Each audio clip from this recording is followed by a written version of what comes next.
Hello friends, आज अपन GI tag के बारे में बात करते हैं। भौगोलिक संकेतक जो एक क्षेत्र विशेष में कोई वस्तु बन रही है उसी के लिए दिया जाता है। ये जो जीआई टैग है वो डब्ल्यूटीओ के द्वारा 1991 का एक्ट है उसके तहत दिया जाता है और 10 वर्ष हेतु दिया जाता है। जीआई टैग डब्ल्यूटीओ की GI tag of good act 1991 के अंतर्गत 10 वर्ष हेतु जीआई टैग दिया जाता है। राजस्थान की 21 वस्तुओं को जीआई टैग तथा 4 वस्तुओं को लोगो दिया गया है। 21 वस्तुएं हैं और 4 जो वस्तुएं उनके लोगों को भी जीआई टैग दिया गया है। जो 21 वस्तुएं हैं उनमें से 16 पहले थी और 5 हाल ही में 5 वस्तुओं को जीआई टैग दिया गया है। तो अपन ये जो 5 वस्तुएं हैं इनके बारे में थोड़ा विस्तार से पढ़ेंगे, बाकी एक बार 16 वस्तुओं को अपन देख लेते हैं।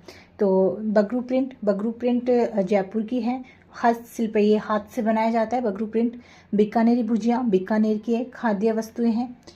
ब्लू पोट्री जयपुर की है। हस्तशिल्प, ब्लू पोट्री में अपन ने देखा हो जो चीनी मिट्टी के बर्तन बनते हैं उनमें नीले रंग भरने की प्रक्रिया होती है। इसमें ब्लू पोट्री ये जयपुर में है। इस ब्लू पोट्री है जो जयपुर की हस्तशिल्प है और इसी को लोगो भी दिया गया। तो 4 वस्तुओं को लोगो दिया गया, तो एक तो ये होगी ब्लू पोट्री लोगो जयपुर हस्तशिल्प।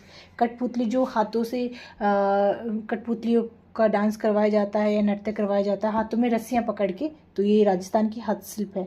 कठपुतली के जो लोगो है उसको भी जीआई टैग दिया गया है। फिर है कोटा डोरिया, ये कोटा का है, हस्तशिल्प है। कोटा डोरिया लोगो इसको भी दिया गया है। फिर है मकराना का मार्बल जो प्राकृतिक वस्तु है और मकराना मार्बल विश्व भर में प्रसिद्ध है। फिर है मोलेला मिट्टी का कार्य है। मोलेला मिट्टी का कार्य जो नाथद्वारा में है, नाथद्वारा राजसमंद, ये हस्तशिल्प के लिए। वापस से देखते हैं एक बार। बगरू प्रिंट है, जयपुर की हस्तशिल्प है। फिर है बीकानेरी भुजिया बीकानेर की खाद्य वस्तु है। ब्लू पोट्री जयपुर की हस्तशिल्प है। ब्लू पोट्री लोगो है, जयपुर हस्तशिल्प है। कठपुतली राजस्थान का ही है, हस्तशिल्प है। कठपुतली लोगो को भी दिया गया है। कोटा डोरिया है, कोटा डोरिया लोगो को दिया गया। और मकराना बालवर है जो प्राकृतिक वस्तु है। और मोलेला मिट्टी कार्य जो नाथद्वारा हस्तशिल्प के लिए। नेक्स्ट है मोलेला मिट्टी के कार्य को लोगो दिया है। 4 वस्तुएं हैं तो चारों हो गई अपनी। ब्लू पोट्री होगी, कठपुतली होगी और कोटा डोरिया होगी और मोलेला मिट्टी कार्य इसके लोगों को भी दिया गया है नाथद्वारा में। फुलकारी जो 3 राज्य हैं उन तीनों राज्यों में दिया गया। फुलकारी राजस्थान की है, पंजाब की, हरियाणा, तीनों को ही जीआई टैग मिल चुका है। फिर सांगानेरी प्रिंट जो जयपुर में है, हस्तशिल्प है। थेवा कला ये प्रतापगढ़ की है और हस्तशिल्प है। जो बेल्जियम का कांच होता है उस पर सोने की नक्काशी की जाती है और प्रतापगढ़ में सोनी परिवार के द्वारा ये कार्य किया जाता है। फिर है पोखरण पोट्री, ये जैसलमेर की है। Pokhran pottery blue pottery Jaipur क्योंकि और हस्तशिल्प के लिए 2018 में दिया गया था। सोजत मेहंदी ये 2021 में दिया गया। पाली की प्राकृतिक दो प्राकृतिक वस्तु होंगी, एक तो मकराना का मार्बल हो गया, एक सोजत की मेहंदी होगी। ठीक है। और जो नेक्स्ट अपने जो अभी हाल ही में दी गई उनके बारे में अपन देखते हैं। हाल ही में जीआई टैग प्राप्त वस्तुएं नाथद्वारा पिछवाई पेंटिंग है। ये मुख्य रूप से राजसमंद के नाथद्वारा मंदिर में पाई जाती है। पिछवाई धार्मिक कपड़े की पेंटिंग है जो नाथद्वारा में भगवान श्रीनाथ के मंदिरों और पुष्टि मार्ग संप्रदाय के अन्य मंदिरों में मूर्तियों के पीछे लटकाई जाती है। जो नाथद्वारा की जो पिछवाई पेंटिंग है उसको भी जीआई टैग दिया गया है। ये राजसमंद में है और श्रीनाथ जी के मंदिर में पुष्टि मार्ग संप्रदाय के मंदिर में ये लटकाई जाती है। फिर बीकानेरी कसीदाकारी शिल्प, सूती, रेशमी और मखमली कपड़े पर सुई से नक्काशी की जाती है। सुई से नक्काशी की जाती है इसमें। सूती, रेशमी और मखमली कपड़े पे बारीक टांके और मनमोहक दर्पण कार्य प्रदर्शित किया जाता है। बीकानेर और आसपास के जिलों में मेघवाल समुदाय द्वारा इस कला में निपुण है। तो ये याद रखना, मेघवाल समुदाय है और सुई से नक्काशी की जाती है। सूती, रेशमी और मखमली कपड़ों पे है बीकानेरी कसीदाकारी शिल्प। फिर नेक्स्ट जोधपुर बंदेज शिल्प। इसमें क्या होता है, कपड़े को बांध के, जैसे अपन कपड़े को धो के निचोड़ते हैं तो उसमें उस हिसाब से इसको पकड़ के और रस्सियों से बांधा जाता है। फिर रंग में डुबाया जाता है, बाहर निकालते तो वो अलग अलग डिज़ाइन में ऐसे रंग करके आता है। तो इसमें है रंग को बांधने की कला है। बंदेज बांधने और रंग की राजस्थानी कला है। इस प्रक्रिया के लिए सूती, रेशमी, ऊनी और सिंथेटिक सामग्री के कपड़े का उपयोग किया जाता है। तो जोधपुरी बंदेज शिल्प हो गया। फिर है उदयपुर कोफतगिरी धातु शिल्प। कोफतगिरी हमेशा से तलवार बनाने की इस तकनीक से संबंधित है। तलवार में जो मतलब पहले जो राजा महाराजा होते थे उनकी तलवार होती थी, उसके ऊपर सोने की जो तार वगैरह वो या चांदी की तार वगैरह लगाए जाते हैं। ये कहा जाता है कि कोफतगिरी की उत्पत्ति फारस और भारत के बीच कहीं हुई थी। पहले फारस में हुई, फिर भारत में आई। ऐतिहासिक रूप से कोफतगिरी की उत्पत्ति का कभी पता नहीं लगाया जा सका, लेकिन कारीगरों का कहना कि शिल्प मुगलों के समय से ही प्रमुख हो गया है।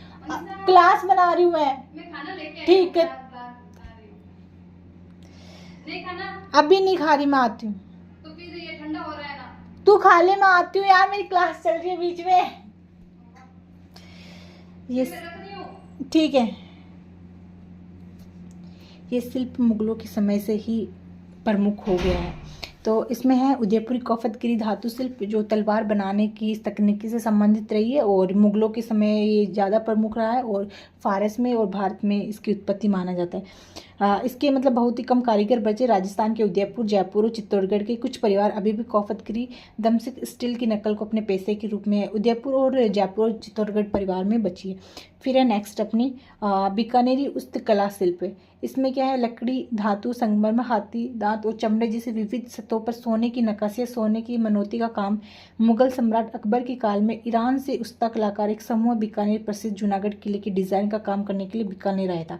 तो ये ईरान से लाई गई है बीकानेरी उस्ता कला शिल्प, जो लकड़ी, धातु, संगमरमर, हाथी दांत और चमड़े जैसी विविध वस्तुओं से की जाती है। और बीकानेर के महाराजा के द्वारा जूनागढ़ में डिजाइन करवाया गया था।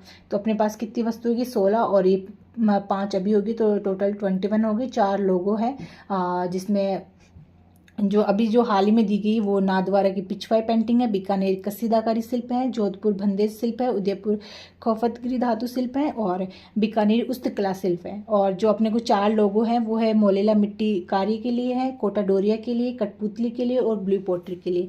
तो अपना जो ये चैप्टर था उद्योगों का विकास व उनका स्थान, उद्योगों का विकास व उनका स्थान,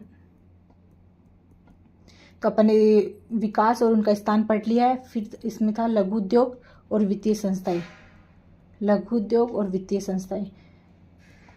एक मिनट देखना इसमें। तो अपन ने उद्योगों का विकास पढ़ लिया, उनका स्थान पढ़ लिया और वित्तीय संस्थाओं के बारे में पढ़ लिया, कुछ लघु उद्योगों के बारे में पढ़ लिया। जो बाकी रहेगी वो ग्राम उद्योगों के साथ अपन कवर करेंगे। तो ये टॉपिक इसी के साथ अपन कंप्लीट होता है और नेक्स्ट टॉपिक अपन नेक्स्ट क्लास में शुरू करेंगे। धन्यवाद।